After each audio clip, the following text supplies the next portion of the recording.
Baik, Assalamualaikum warahmatullahi wabarakatuh, teman-teman semua, mahasiswa Magister Ilmu Komunikasi di Paramadina. Eh, Terima kasih atas kesempatan yang sudah diberikan.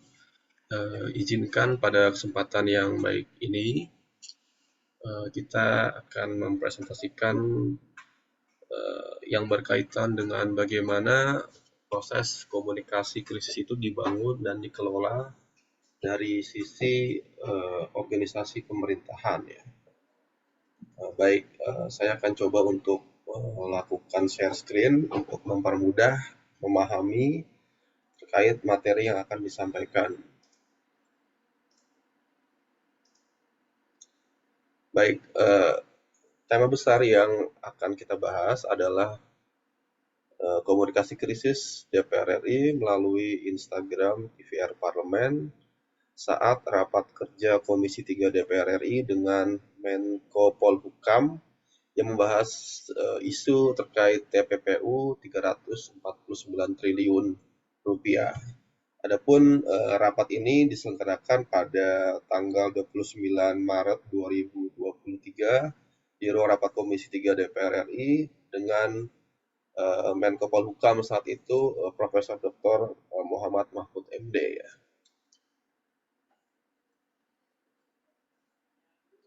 Baik, untuk deskripsi kasus ya. Jadi memang kondisi krisis yang dihadapi oleh DPR RI pada saat rapat kerja dengan Menko Polhukam itu terjadi pada tanggal 29 Maret 2023 di gedung DPR RI Senayan, Jakarta. Tentu pada saat itu Mahfud MD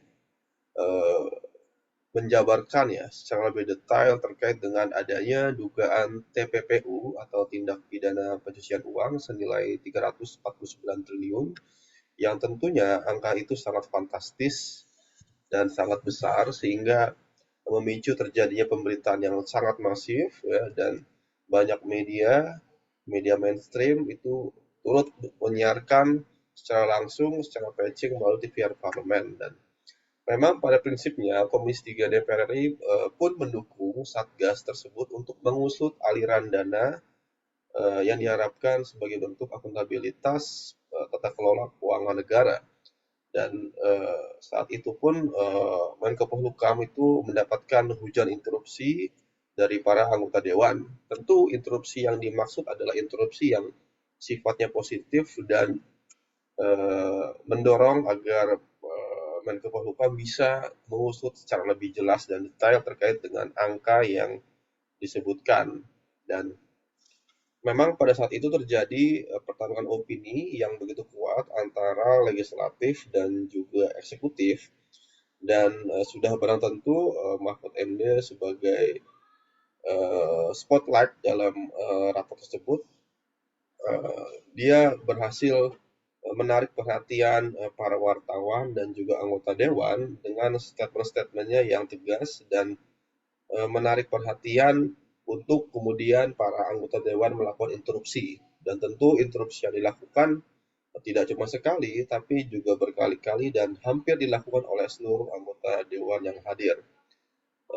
Tercuplik bahwa dalam pernyataannya justru ia mampu membuat narasi-narasi yang mendapatkan dukungan publik tentunya ya. Ya, secara tegas misalnya ia menyatakan bahwa dia tidak mau diinterupsi, dan tentu maksud yang dia sampaikan adalah supaya paparan yang disajikannya itu tidak terpotong ya. Dan memang kemudian membuat tensi rapat tersebut cukup tinggi dan membuat adanya tudingan-tudingan yang tidak mendasar baik yang dilakukan oleh Menko Polhukam, seperti misalnya menyampaikan tudingan bahwa DPR itu Markus ya, maklar kasus ya. Jadi narasi itu kemudian dicontohkannya dengan adanya cerita-cerita di zaman dahulu yang mana anggota DPR itu cenderung mempunyai statement yang tegas, lugas, dan keras karena memang di belakangnya ada suatu kepentingan dan muatan politis yang hendak dicapai, sehingga kemudian banyak sekali anggota DPR yang diceritakan oleh Pak Mahfud saat itu, dia menitipkan kasus. Jadi ada istilah Markus makalah kasus gitu. Dan kemudian statement ini menjadi viral dan kemudian memicu terjadinya emosi yang cukup tinggi dari para anggota dewan yang hadir pada saat itu. Dan kemudian karena tudingan itu tidak mendasar, banyak sekali anggota dewan yang meminta Mahfud MD untuk mencabut statement tersebut karena tidak mendasar dan tentunya apa yang dilakukan DPR itu adalah hal yang baik demi menjaga reputasi lembaga, tapi justru dukungan masyarakat banyak tertuju kepada Mahfud MD dan saat inilah kemudian DPR RI mengalami semacam krisis komunikasi ya. Jadi artinya apa yang disampaikan meskipun itu sesuai dengan nilai baik dan benar, tidak mendapatkan respon yang positif di masyarakat. Justru tudingan-tudingan yang tidak mendasar yang disampaikan oleh pihak eksekutif justru mendapatkan respon yang cukup baik, positif di masyarakatnya. Jadi dalam konteks ini terjadi semacam krisis komunikasi di tanggal 29 Maret 2023 dan ini menjadi satu kasus yang membuat seluruh aparatur dari tingkat atas sampai bawah itu semua memberikan respon ya atas situasi yang terjadi pada saat itu. Kira-kira demikian. Untuk selanjutnya, ini adalah salah satu respon dari netizen ya yang tercapture di dalam media sosial TVR Parlemen. Jadi kita juga bisa membaca dan melihat bahwa narasi-narasi negatif justru datang kepada DPR RI ya, seperti misalnya ada tagar buka dosa DPR ya. Lalu juga ada semacam hujatan-hujatan dari netizen ya yang kemudian mengarah pada DPR dan justru narasi positif banyak datang dari atau kepada Pak Mahfud MD seperti yang disampaikan oleh Bowie Channel Camp Video Maju Prof Mahfud ya. Terus hampir sebagian besar semuanya muatannya negatif kepada DPR RI. Dan atas respon ini maka krisis komunikasi antara Komisi 3 dan Menko Polhukam bisa dimaknai sebagai perang narasi antara eksekutif dan legislatif. Dan karena narasi positif banyak berpihak kepada eksekutif dan legislatif cenderung kalah dalam pertarungan opini tersebut, maka inilah menjadi awal mula terjadinya krisis komunikasi dibangun dengan berdasarkan kepada teori dan juga pemantauan situasional yang terjadi gitu ya. Jadi tentu kita membaca ini sebagai sebuah krisis dan harus dimaknai sebagai medan pertempuran untuk memenangkan opini antara eksekutif dan juga legislatif ya. Langkah-langkah yang terjadi ketika saat itu adalah yang pertama, pimpinan Komisi 3 itu secara tegas ya memanggil pimpinan tertinggi dari Sekretariat Jenderal DPR yaitu Sekjen DPR RI dan juga unit kerja yang mengelola pemberitaan yaitu Kepala Biro Pemberitaan Parlemen. Tentu di pertemuan pertama ini adalah satu trigger yang bisa dimaknai sebagai awal mula terjadinya krisis komunikasi itu dibangun dan dimaknai sebagai start bahwa kita melakukan perang opini dengan eksekutif. Lalu yang kedua, Kepala Biro Pemberitaan Parlemen memanggil kepala bagian TVR dan Metaxos untuk kemudian melakukan briefing ya, planning briefing kepada seluruh jajaran pelaksana di Biro Pemberitaan. Lalu yang keempat, tentunya berdasarkan brief yang didapatkan dari pimpinan, seluruh staf pelaksana melakukan action plan dengan melakukan implementasi dari teori situasional krisis communication theory yang diharapkan sesuai dengan apa yang diinginkan dari pimpinan Komisi 3 DPR. Lalu yang terakhir dilakukan bom konten secara masif di semua platform digital yang dimiliki oleh DPR. Tentu tidak saja akun TVR parlemen ya, tapi juga dilakukan oleh akun-akun media sosial DPR RI ya. Selanjutnya, ini adalah salah satu trigger ya, bagaimana production content dihasilkan untuk mengcounter isu dan juga memenangkan pertarungan di platform digital ya. Jadi secara framing kita bisa baca bahwa lebih banyak strategi-strategi menyerang ya di dalam proses tata kelola krisis komunikasi yang terjadi. Jadi hanya sekilas ya dari capture yang saya ambil, tentu konten-konten yang dihasilkan cukup sangat banyak ya, melebihi dari apa yang disajikan dalam gambar, tapi ini saya kira juga bisa merepresentasikan seluruh konten-konten yang disajikan ya, karena kita di dalam memuat materi ini kita memperhatikan aspek-aspek diferensiasi yang ada di dalam fraksi-fraksi di DPR RI ya. Jadi kita akan bedah secara lebih mendalam terkait dengan konten yang ditampilkan ini. Jadi analisis yang digunakan adalah Situational Crisis Communication Theory atau dikenal sebagai SCCT ya. Jadi kerangka ini yang digunakan oleh Sekretariat Jenderal untuk menangani krisis komunikasi yang terjadi pada saat itu ya. Jadi teori ini diprakarsai oleh COMS di tahun 2007 dan Com and Holliday 2008 ya.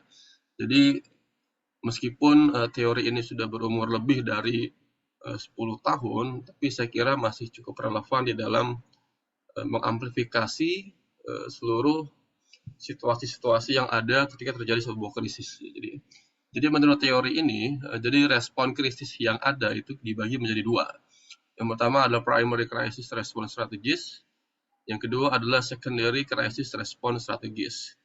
Untuk yang pertama, primary crisis itu dibagi menjadi 3 strategi. Yang pertama ada denial ya, atau menyangkal, lalu diminish, mengurangi, dan yang ketiga adalah deal, menyepakati. Lalu berkaitan dengan taktik, itu berbeda-beda antar strategi yang dituangkan ya. Jika kita mengambil strategi denial, maka taktik yang akan dilakukan itu adalah yang pertama adalah attack the accuser atau menyerang penuduh ya. Lalu adalah denial, menyangkal, dan scapegoat, mencari kambing hitam. Lalu untuk strategi diminish, ya taktik yang digunakan adalah excuse dan justification, alasan dan pembenaran. Lalu strategi yang ketiga itu deal atau menyepakati dengan taktiknya adalah integration, concern, compassion, regret, and apologies. Jadi strategi yang ketiga ini lebih banyak si aktor komunikasi itu ya seperti mengeluarkan respon-respon yang memuji, perhatian ya, mencari belas kasih, penyesalan, dan bahkan minta maaf ya. Lalu untuk jenis respon krisis yang kedua itu adalah secondary crisis response strategies, yakni strategi yang digunakan adalah bolstering atau menguatkan dengan taktik yang dilakukan. Yang pertama reminder, yang kedua adalah integration dan victimage. Jadi ketiga taktik ini merupakan menjadi bagian dalam strategi krisis komunikasi dengan jenis respon secondary crisis. Terus yang ketiga ini ada beberapa contoh analisa yang disajikan ya berkaitan dengan konten yang kita capture ya di awal. Jadi untuk yang pertama itu banyak sekali diferensiasi yang muncul ya. Jadi kalau kita baca secara seksama, misalnya di konten yang pertama ini di capture statement dari anggota Komisi 3 Arteria Dahlan yang secara tegas ya itu menyatakan bahwa kewenangan Komite TPPU itu limitatif ya, artinya terbatas. Jadi kritik yang disampaikan dari Arteria Dahlan ini masuk dalam kategori primary crisis dengan strategi denial dan taktiknya attack. Jadi kita bisa baca ini sebagai narasi perlawanan gitu loh ya. Terus yang kedua itu adalah konten dari Benny K. Harman ya, yang mengatakan bahwa uh, ia uh, menuding bahwa apa yang dilakukan oleh Satgas TPPU itu ada potensi memiliki motif politik. Jadi ini masuk dalam kategori crisis primary ya, dengan strategi denial dan taktiknya adalah attack, menyerang. Lalu yang ketiga, ini ada konten dari Miss Bakun ya, anggota Komisi 11 yang kemudian di BKO di Komisi 3. Dia menyatakan bahwa pemerintah sebaiknya jangan tergesa-gesa untuk mengungkap data terkait dengan angka-angka yang belum jelas ya, karena 349 triliun itu sangat besar, dan jika data yang disampaikan tidak memiliki akurasi yang kuat, maka ini akan menimbulkan keresahan di publik, dan ini masuk dalam kategori jenis respon primary crisis dengan strategi denial dan taktiknya menyerang ya. Terus juga ada dari Habib Abu Bakar Al-Habsyi yang keempat ini ya, dia menyatakan bahwa TPPU 349 triliun itu kenapa baru dilaporkan sekarang. Jadi ini mempertanyakan karena kenapa baru disampaikan sekarang, yang mana pada saat itu situasi politik yang ada itu menjelang pendaftaran capres-cawapres. Jadi ada motif politik yang diduga dari anggota Komisi 3, dan ini masuk dalam primary crisis dengan strategi denial dan taktiknya adalah menyerang. Lalu yang kelima dari anggota Komisi 3 Arthur Sani yang saat ini menjadi anggota Mahkamah Konstitusi ya. Ia meminta agar Menko Polhukam untuk tidak marah dan hati-hati saat rapat. Ini karena memang situasi pada saat itu di ruang rapat cukup tinggi tensinya, dan ia meminta supaya Mahfud MD untuk tidak marah. Jadi ini masuk dalam primary crisis dengan strategi denial dan taktiknya adalah menyerang. Lalu yang keenam itu datang dari anggota Komisi 3 Benny K. Harman yang menuding adanya hal-hal yang tidak sesuai dengan prosedur karena data yang disampaikan dengan Pak Mahfud dan Sri Mulyani itu berbeda. Jadi ini masuk dalam primary crisis dengan strategi denial dan taktiknya attack, menyerang. Lalu yang ketujuh itu ada statement dari Trimedia Penjahitan yang menuding bahwa Menko Polhukam itu sedang mencari panggung politik ya. Jadi di tahun itu memang situasi komposisi ya kandidasi dari capres-cawapres cukup luar biasa keras ya. Jadi dan tentu pada saat itu proses pencalonan belum dilakukan, masih dalam proses kandidasi, dan Trimedia membaca itu sebagai upaya dari Mahfud MD untuk mencari panggung politik, dan ini masuk dalam primary crisis dengan strategi denial dan taktiknya attack. Lalu yang ke-8 itu ada konten dari Santoso ya, ini anggota fraksi Demokrat Dapil Jakarta, yang menyerukan hak angket untuk mengusut transaksi janggal 349 triliun. Dan ini merupakan masuk dalam kategori primary crisis ya, karena memang ada upaya-upaya penyerangan yang dilakukan dari Komisi 3 untuk merespon terjadinya isu tersebut ya.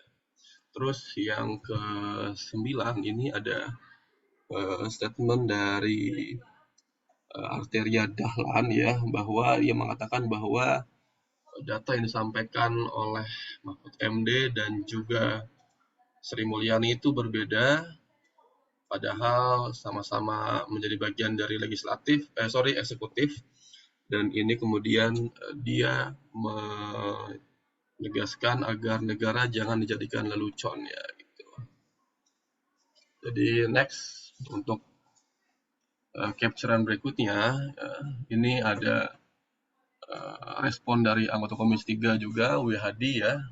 Ini dia mengatakan bahwa Satgas Komite TPPU harusnya bisa ungkap tindak pidana ini secara transparan ya, dan ini masuk dalam primary crisis, strategi deal, dan taktiknya concern. Ini bukan suatu konten yang menyerang, tapi eh, lebih kepada narasi-narasi persetujuan bahwa seharusnya Satgas TPPU itu mampu secara lebih transparan menyampaikan data-data ini kepada publik ya. Lalu yang selanjutnya itu datang dari anggota Komisi 3 Sarifudin Suding ya, yang menyatakan bahwa Satgas ini harus mampu menyelesaikan tugas-tugasnya dengan baik, karena jika tidak dilakukan secara sempurna maka dikhawatirkan akan menjadi bola panas di masyarakat, dan ini masuk dalam kategori crisis primary ya, strateginya itu deal dan taktiknya concern. Lalu yang ke 11 ya, ini postingan dari Benny Kabur Harman ya, yang mengatakan bahwa anggota Satgasus TPPU itu banyak diisi oleh kepabeanan. Konteks yang dimaksud adalah, jadi Satgas itu adalah yang dipimpin oleh Mahfud MD, yang tentu struktur anggota-anggotanya sampai dalam penyidiknya itu banyak diisi oleh orang-orang kepabeanan. Artinya itu merupakan bagian dari eksekutif ya, jadi tidak independen dianggapnya. Dan ini merupakan suatu jenis respon krisis primary dengan strategi denial dan taktiknya adalah menyerang. Lalu yang selanjutnya itu datang dari Taufik Basari ya, yang menyatakan bahwa publik berhak tahu atas data yang disampaikan tentang transaksi 349 triliun itu ya. Jadi ini masuk dalam kategori primary crisis dan strateginya deal dengan taktiknya concern ya. Lalu berikutnya datang dari Sarifudin Suding yang mendorong pembentukan hak angket ya, dan pansus untuk menuntaskan TPPU 349 triliun. Ini masuk dalam kategori primary crisis dan strateginya deal dan taktiknya concern. Dan berikutnya datang dari anggota Komisi 3 lain, Johan Budi, yang menegaskan bahwa jangan ada politisasi terhadap isu TPPU 349 triliun. Dan ini masuk dalam respon krisis primary dengan strategi denial dan taktiknya adalah attack. Berikutnya adalah datang dari anggota Komisi 3 DPR Arsul Sani yang menyatakan bahwa Mahfud MD seharusnya bisa menjelaskan secara lebih detail ya terkait dengan angka 349 triliun, dan ini masuk dalam primary crisis dengan strateginya deal dan taktiknya concern. Lalu selanjutnya datang dari anggota Komisi 3 Habibur Rahman ya, yang saat ini menjadi Wakil Ketua Komisi 3, yang menyatakan bahwa Komisi 3 akan mendalami perbedaan data antara Mahfud MD dan Sri Mulyani. Jadi dalam pembahasan di tingkat mikro memang terjadi perbedaan data yang signifikan ya antara data Kemenko Polhukam dan Menteri Keuangan. Jadi ini masuk dalam primary crisis dengan strategi deal dan taktiknya concern.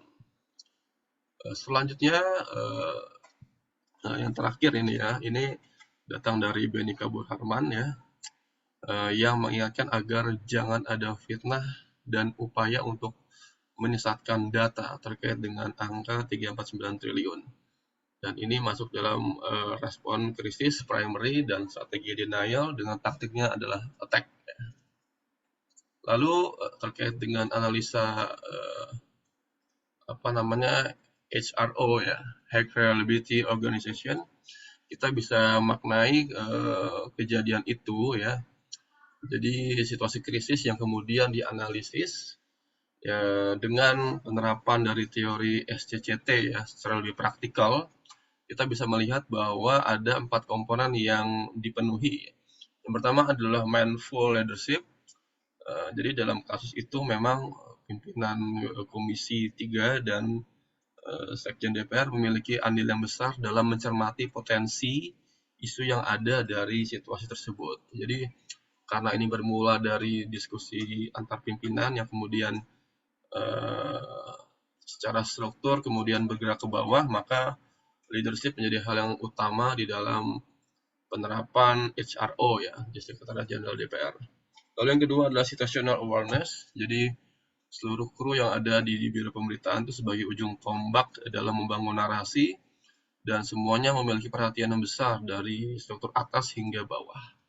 Lalu yang ketiga adalah komitmen resilience. Jadi setiap individu punya keyakinan ya untuk memiliki kekuatan untuk bisa menandingi isu, karena memang isu ini sangat besar di luar, dan sebagai unsur media internal, maka keyakinan itu untuk menandingi kekuatan itu ada ya. Jadi dan keyakinan itu merupakan menjadi pemicu semangat dalam menghadapi tantangan-tantangan yang terjadi. Lalu yang terakhir adalah collective consciousness.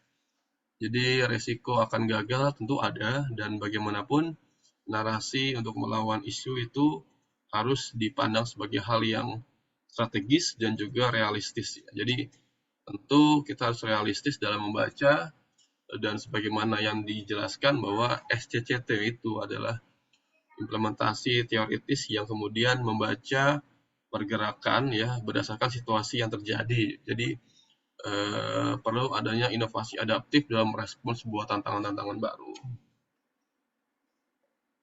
Lalu berikutnya adalah just culture. Jadi krisis tersebut kemudian mengubah budaya kerja ASN ya menjadi lebih cepat, adaptif, dan teknokratik. Karena di dalam struktur biro pemberitaan itu hampir sebagian besar ya diisi oleh ASN, dan saya rasa ini merupakan satu cerminan bahwa aparatur-aparatur negara itu memiliki kepekaan terhadap isu-isu yang terjadi di luar ya. Lalu yang berikutnya ada difference of experience. Jadi percobaan atau strategi tentu dilakukan ya dengan pendekatan-pendekatan lain. Memang tidak hanya strategi ini yang dilakukan, ada strategi lain yang juga secara masif dilakukan, seperti misalnya advertorial ya, terus blocking media, dan bagaimana membangun relasi dengan wartawan media luar untuk bisa melakukan controlling terhadap isu yang disajikan oleh media luar. Lalu berikutnya adalah resistance to oversimplification. Jadi bagaimana strategi yang dilakukan itu berdasarkan riset dan mendalam ya, dan terstruktur, dan semua terukur berdasarkan apa yang terjadi. Dan selain itu juga evaluasi isu dilakukan secara periodik ya. Jadi tidak melulu kita menyerang, tapi juga ada waktu di mana kita bertahan, dan bahkan kita mencari narasi-narasi lain seperti secondary primary crisis tadi ya. Kesimpulan, jadi untuk bikin kesimpulan, HRO atau High Reliability Organization adalah konsep ya, untuk mengarah pada upaya organisasi untuk mengelola resiko dan menghindari kegagalan, terutama dalam situasi krisis. Apa yang terjadi dalam konteks komunikasi di DPR saat Raker Komisi 3 dengan Kepolhukam tanggal 29 Maret adalah bentuk penerapan HRO secara terstruktur, terarah, dan fokus pada krisis komunikasi yang dihadapi. Dan menurut saya elemen terpenting ini adalah leadership yang kuat, peka ya, dan structuring, sehingga setiap arahan yang dikeluarkan dapat dijalankan hingga struktur terendah dalam sebuah organisasi. Jadi saya melihat ada 5 komponen ya di dalam implementasi HRO yang perlu kita perhatikan ya, dapat perhatian lebih. Jadi yang pertama itu adalah responsif terhadap perubahan dan ketidakpastian. Jadi di era yang serba digital 4.0 memang kita masuk dalam era ketidakpastian. Jadi seluruh apapun yang terjadi merupakan bagian dari dinamika isu yang terus berkembang, dan mungkin di masa mendatang ketidakpastian menjadi hal yang terbiasa gitu loh. Jadi kita harus menanamkan prinsip-prinsip responsif agar kita bisa merespons seluruh ketidakpastian yang terjadi secara cepat dan transparan ya. Lalu berikutnya ada transparansi dan komunikasi terbuka. Jadi di dalam organisasi memang ada sekat-sekat eselonisasi yang ada gitu. Jadi eselon 1, 2, 3, 4 dan pejabat pelaksana atau fungsional memiliki jenjang eselonisasi yang berbeda. Tapi bagaimanapun, meskipun secara jenjang memiliki gap ya, tapi komunikasi terbuka itu harus tetap terjalin tanpa memperhatikan aspek-aspek struktural ya. Jadi organisasi yang baik itu mampu menjalin komunikasi antara atasan dan bawahan secara lebih terbuka tanpa melihat adanya sekat-sekat yang terjadi dari struktur organisasi yang ada. Lalu berikutnya adalah keterlibatan stakeholder, ekspresi publik ya. Jadi ini penting bagaimana kita melihat organisasi yang baik itu adalah yang mampu menyerap apa saja yang diinginkan oleh publik. Jadi publik itu sebagai hak pemilik kuasa penuh di dalam era demokrasi sekarang tentu harus menjadi perhatian bagi seluruh aparatur ya.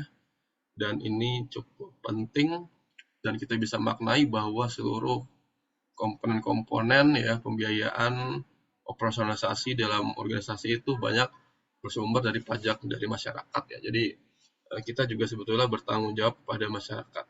Lalu yang keempat adalah pengelolaan konflik dan tegangan.